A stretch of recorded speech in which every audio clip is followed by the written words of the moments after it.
Oh, I don't know. This shirt is too tight on my boobs. They look big. I mean, that's not necessarily universally considered a bad thing. I'm turning that off, taking these out because I can't hear anything anyway. Okay. Hopefully people can hear us.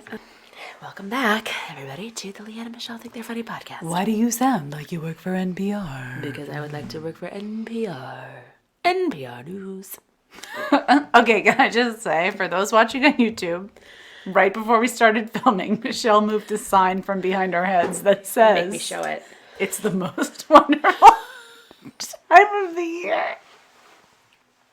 It is the most wonderful time. Are you aware that early March is the most wonderful time of the year? I thought it was in many cultures. February because it's your birthday. Oh, yeah. Dang it, I missed that opportunity. Truly the most wonderful time of the year.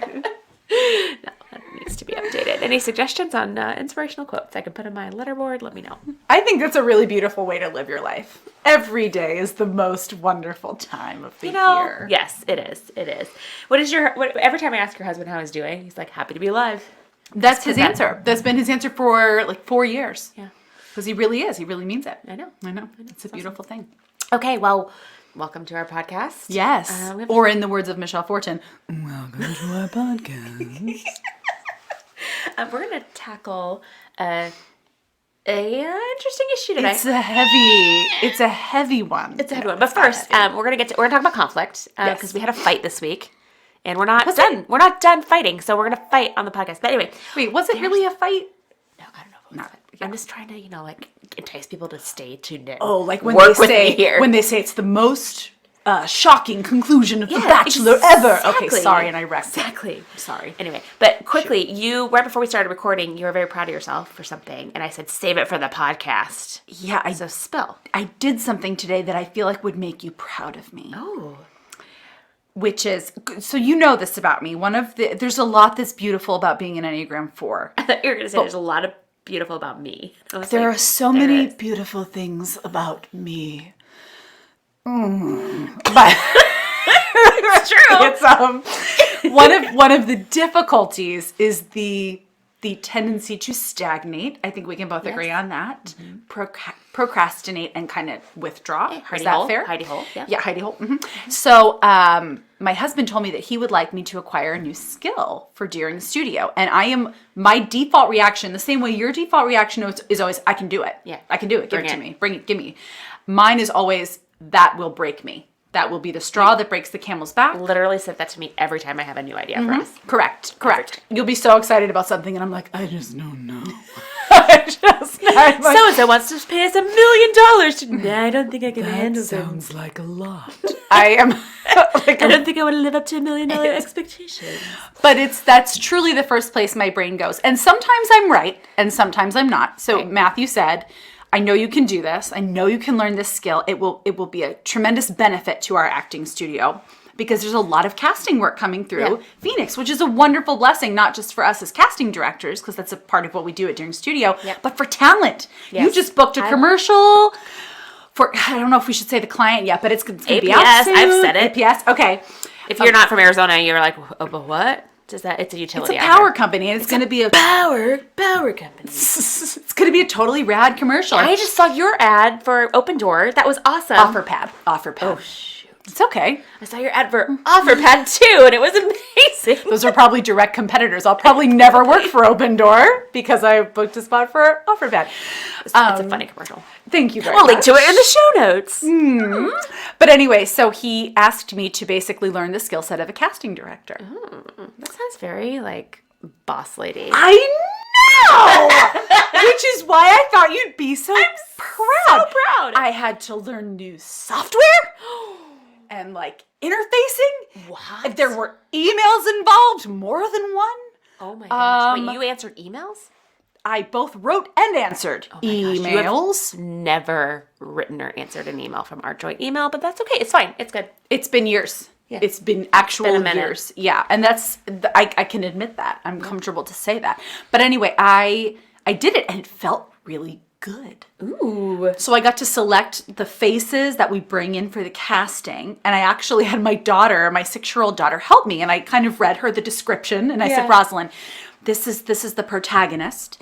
he's a guy who he needs to feel relatable and nice, but he also doesn't quite know what to do in this situation. So I need somebody who looks like that. And she gave such insightful help. Such insightful help. Picking up on the family biz, that Rosie. She is. Anyway, one of the characters, there was this actress in my queue who was named Michelle Fortin. And I was like, what? She looks really promising. And so I did click your face. So You look did? for that in your email.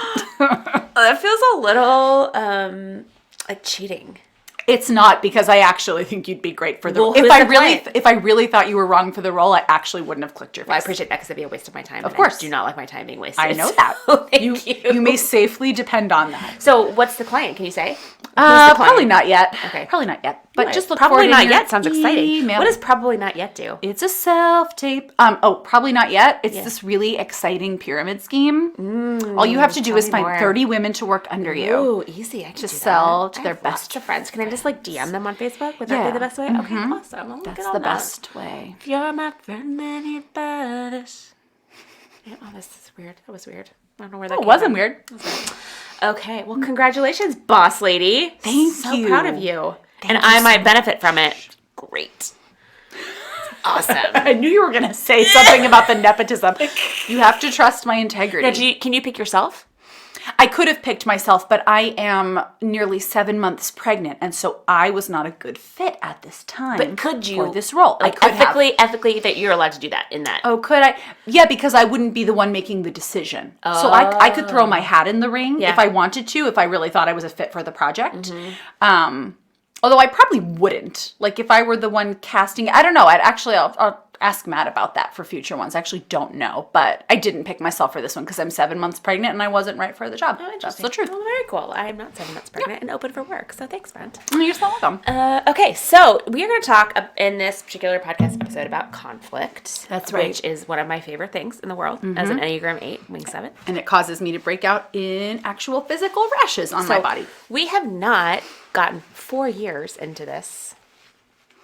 4 years. Yeah. In March, 4 years. a long time. Into this friendship and business without some conflict. I mean, we've had our moments of conflict, and we have learned from that and grown from that and become closer through it. Yes. And learned to fight well. Not fight.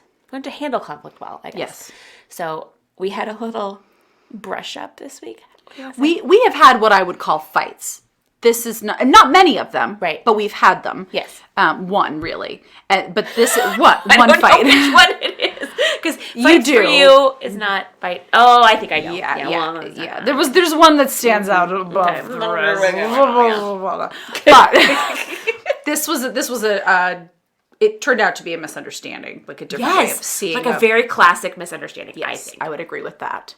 But I got to be careful here because as Enneagram 8, I rush into conflict and rush out of it so quickly that I sometimes don't even remember that we had a conflict or what it was about or what the resolution was. I move on so fast, You do. which I is something that can affect those around me who don't go through it that fast, who kind of hold on to it, and not for the wrong reasons, just because that's how you're emotionally wired. Sure. My mom is one, my husband is one, you're one. So I got to be better about that. But how do you want to go about this? Well, Tell 'em. I'm going to ask you a question about that first, Okay. and then we'll just talk our way through the scenario, I guess. Okay. Do the feelings just go away that fast for you? Is that why you're able to release it so quickly, do you think? Because that is genuinely something I am like striving toward in my life. There can be like a fight between my husband and I, and he's apologized beautifully, and the matter is over and resolved, but my entire body still feels as if it's angry, which is no longer fair. Like if someone's apologized, you have Right. an obligation to release that feeling and move on. It's a very toxic thing to do, to stay mad at someone who has apologized to you, especially if it's sincere. And so that is something I'm trying to do, is like release the feeling quicker, like train my body to do that. But I just want to I'm like a sponge. Like I don't want to let it go. It depends. So there are definitely situations where, like you, I want to sit in it. And Okay. I've told Jason, Jason and I have had these situations where he's asked forgiveness, given him forgiveness, and then he'll be like, "We're good." And I'm like, no, I'm going to sit here a little longer. I'm not quite ready to move on. Yeah. It doesn't happen very often. Okay. But it does happen. And I don't know if I just want to hold on to that emotion because I kind of, as an Enneagram 8, I operate from anger, and sometimes I just kind of want to sit there and throw a pity party for just myself. feels good, It just feels kind of. good. Yeah. Or if it's more of a male-female thing, and I just kind of am not ready to move on to the next thing. I just kind of need to, let him feel the pain. I don't know. That's also not healthy. But if it's more personal, of course, if it's something that, like, something happened to my kids, like, I will definitely sit there longer. That's sure. the mama bear. That makes total sense. But in everyday interaction, conflict, whatever, you ask if I move on quickly. I don't even know that it's more like a rock skipping across a lake. Interesting. Like, I don't even know that I go into the conflict emotionally. That must be so nice. Just skip over it, moving on with my life.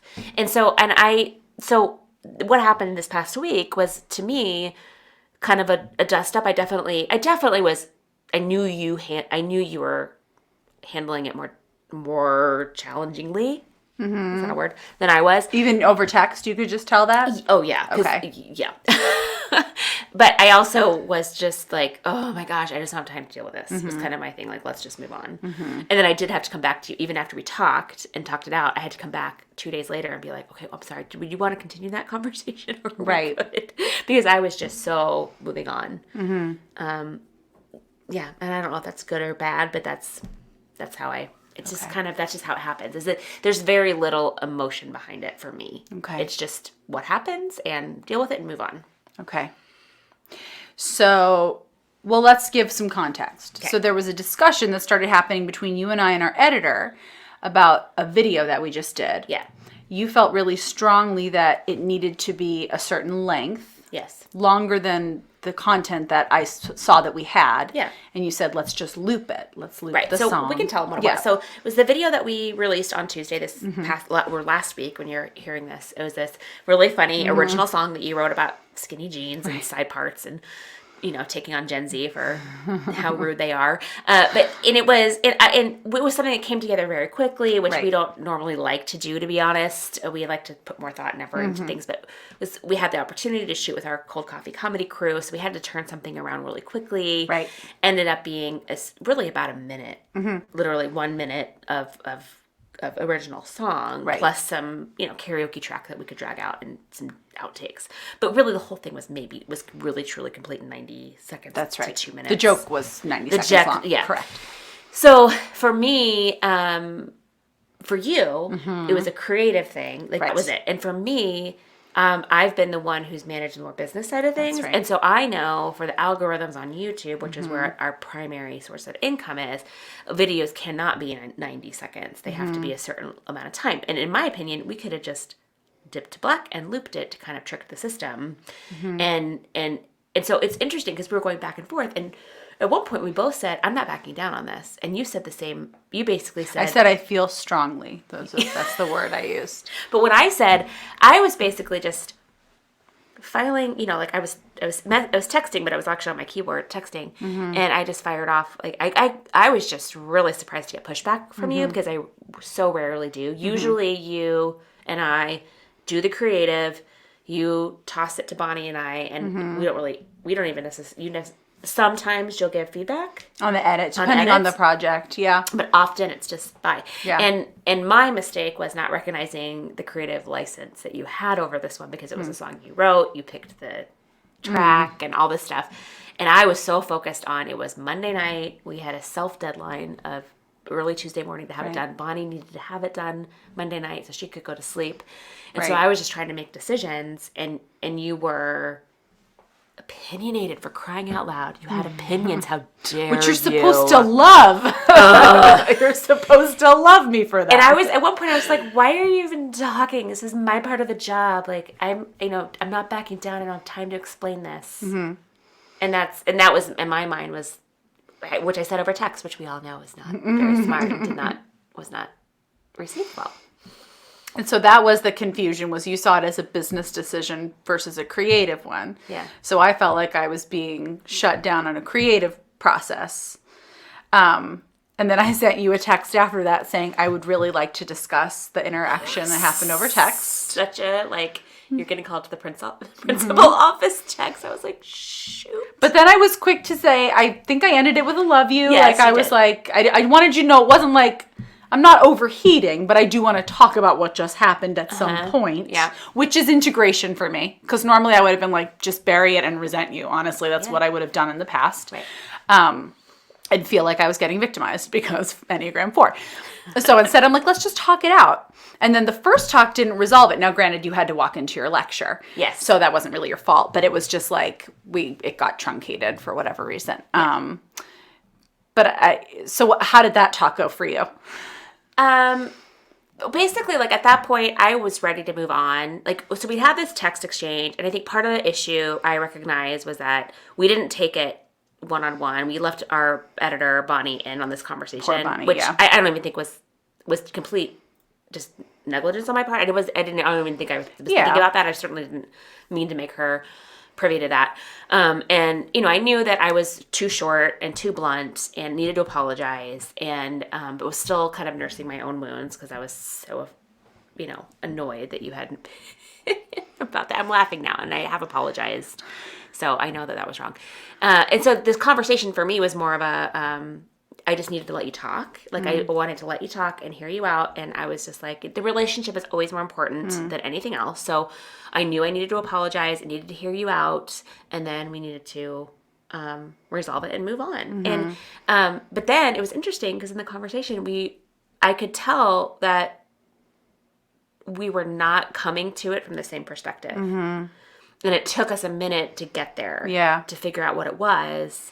And I was literally running late. Right, which never somewhere. helps. And, I literally had to cut the conversation off in the middle of it because I was walking. I was literally, I got to go, Leeann, as I'm physically walking into a room of college students that I had to lecture. Right. So, probably should have saved that to a time that I had more time to focus. Because that's what we like to do. We like to stay on the phone and hash it out and resolve it. Yeah. So for me, it was like, okay, we need to figure out that this was what it was, a kind of a simple misunderstanding. Yeah. And move on. How did you feel? Yeah, that the initial talk didn't feel super productive. Like I thought it was going to be short and easy. Yeah. I thought I'm going to tell her my feelings got hurt. She's going to say, "Oh, I'm sorry, I didn't mean to hurt your feelings," and it's going to be over. And I did feel your frustration on the phone with me that day. Like I remember thinking, okay, it wasn't as easy as I thought it was, but that's okay. And at one point, I remember you said, like, I didn't anticipate hurt feelings. And that just showed me, you did. And now that showed me, like, how differently we viewed what that was. That was just you trying to get business done.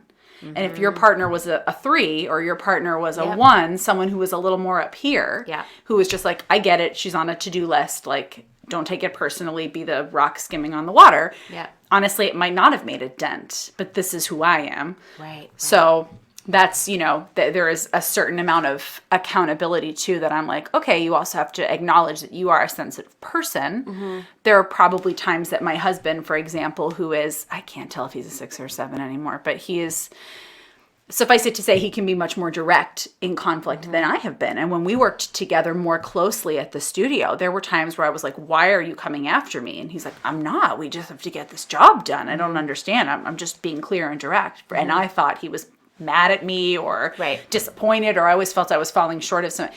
And that's a narrative that a 4 can tell themselves fairly easily. So I'm like, okay, so here's where you're culpable. And at the end of the day, like when that got truncated, and I remember asking Matt, I'm like, do I call her back to finish it? And he said, well, are you angry? And I said, no, I'm not mad at her. I wasn't even really mad that night. It just ruffled my feathers a little. I didn't like that. I'm not backing down. And he's like, then just when you see her, you'll be fine. Like if you're not mad, then just let it resolve when it resolves. And then you sent that very nice text message saying, do we need to talk about it further or is it over? And then it was resolved in 2 seconds over text message. Yeah. And it was fine. I mean, it really was. So that was like a very productive, like 10-second text message exchange. That was like, it was so easy. So that was very nice for me. I think if this same thing had happened 3 years ago, it would have had very different outcomes. Potentially. I think that this is where I don't think this should have happened this week because we've put so much work into understanding one another. That's true. And me needing to be more aware of your sensitivity and honor that and leave space for that, honestly, instead of just skipping across the lake. Leave space for that. And I know that about you. And in this one, I was not sensitive to that. And I was not allowing that space for that to happen. And that was totally my responsibility and my fault for not doing that. And I know better. So that's what I was, I was frustrated with myself too. And I think I was, and this is not an excuse, and it's just an explanation. I'm burning a little bit at both ends right now, and I was literally just trying to squeeze this in and make a decision quickly. Sure. And it did not, in my way my brain was working, did not have time to take the time to be slow. But at the end of the day, and you and I know this, and we're committed to it, our friendship and relationship is more important than our deadlines. Those deadlines are self-imposed. Like nobody's, they are. And that's what I failed to stop and realize we can take a beat for 24 hours. We don't have to post this tomorrow. Right. It could be Wednesday for a week. Let's take a minute. And that's what I came to the realization about later. I was like, crap. Like I was just kind of in this mode of we have to meet our deadline. We have to do this. And I apologize for that. You don't have to apologize again. You don't have to. No. And I don't think that, and I appreciate you saying that you're trying to move past things faster. But at the same time, like you shouldn't have to because you remind yes and no. No, but I know. But and we've talked about this before. But you've reminded me to sit in the emotion and not, because that's part of the problem in 7 Wing too, is moving too quickly and not learning from it. Sure.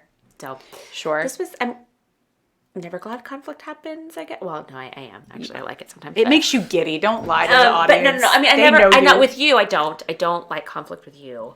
And I think, but this was a good reminder how far we've come because we haven't had conflict in a while. Yes, I agree. And a good reminder to remember that we know how to handle it better. We have the tools to do it better. And I would agree with you. Our conflicts will always be somewhat more complex because of the overlap in our relationship. It's just the truth. Oh, friends and business partners. And it can get tricky. I've never had a friendship like that before where I've had to be so intertwined on two levels. And you're gracious and you let me kind of drive where I'm strong and sit back where I'm not, which does help. It makes the way very smooth most of the time, I feel anyway. Yeah. But yeah, something to learn. And yet another way that the Enneagram has been a tool. Because I feel like I was able, like you said, 3 years ago, this would have been a much bigger deal. Yeah. I didn't have the tools then to step back and say, no, you're not really actually mad. You might have felt mad for a second, but that's not really what was going on. You just bristled at this one turn of phrase. This is easily addressed. This is easily moved past. Yeah. And I remember talking to Matt and he's like, are you mad? And it was such an easy no. Like, I'm not mad. I just wanted to talk about it. Yeah. And even the desire to call and confront, I can see as integration because I wouldn't have done that 3 years ago. I would have just held it against you, which is deeply unfair. And for me, this is interesting because I've thought about this recently. And 3 or 4 years ago, I was so afraid of losing you. The conflict was so scary and panicky to me. Panicky, like anxiety, because I was so afraid to lose you and I didn't know what I was going to do without you. Like our friendship was so special and what we were creating was so special. And now I feel so much more like we're on the same page and we've been through a lot. Like if you choose to walk away or if the business part of it ends, I'm not so scared anymore. And like I realize that the friendship is there regardless, exactly. And the bond is there. And and before I think it was because we joke about how we eloped and like the deal was sealed so quickly that we didn't really know each other that well. And we had to kind of work through that after we were already married. So true. We shotgun weddinged. We did. It's not a joke though. But I mean, it's real. It really truly is what happened. But I just feel, time has really helped. And being understanding, certainly the Enneagram has helped as well. I love you too. I love you so much. Okay, are we done? I mean, with this portion, I believe we are. I mean, that may be the podcast. That we were long-winded. We were. Let me see if we have any questions. Okay. Because our sweet babysitter, her mom is texting. Oh, sure. That if she wants to come pick her up. I'm like, no, actually, just leave her here forever. Oh, our friend Renee just asked who backs down first. Renee is a 4.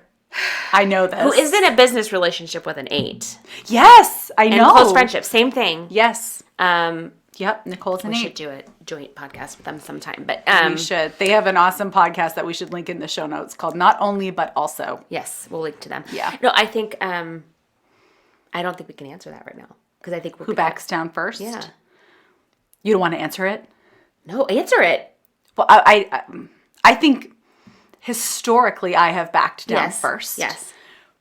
But I think now we've reached a point where it's becoming a more, because actually by the end of that text message exchange, the initial one, that had so quickly offended me, you backed down. Exactly. You said it doesn't mean that much to me. We can absolutely defer and go your way on this one. I'll trust. You said I'll trust your judgment, or I'll trust your gut.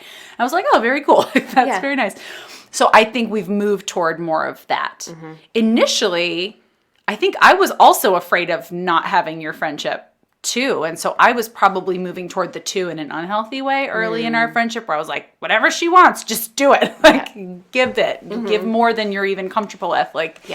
And now I've learned, she's not going to leave if you have a boundary. That's fine. Yeah. And I think too, it's knowing what hill you're going to die on. Yeah. Because we were not making headway in that text message exchange that night. We later found out, because you were coming from a creative perspective and I was coming from a business perspective, and we had not done the simple taking a step back and figuring that out in the moment. And so it became clear, and I just was like, okay, well, you so rarely are that opinionated on things. I just eventually came to the conclusion, for whatever reason, she's not backing down, and she so rarely does that. I'm going to give her this one. She can have it. And I think that's so sweet. And normally we get there faster. Normally we recognize our hills to die on. Sure. And we concede to one another faster. And there's just times that we trust each other. We don't necessarily agree, but we just have to mom's bop, for example. We can shoot mom's bop if you really want to. Baby brain, that was yours. The baby brain was all mine, and I don't regret it. I still love it.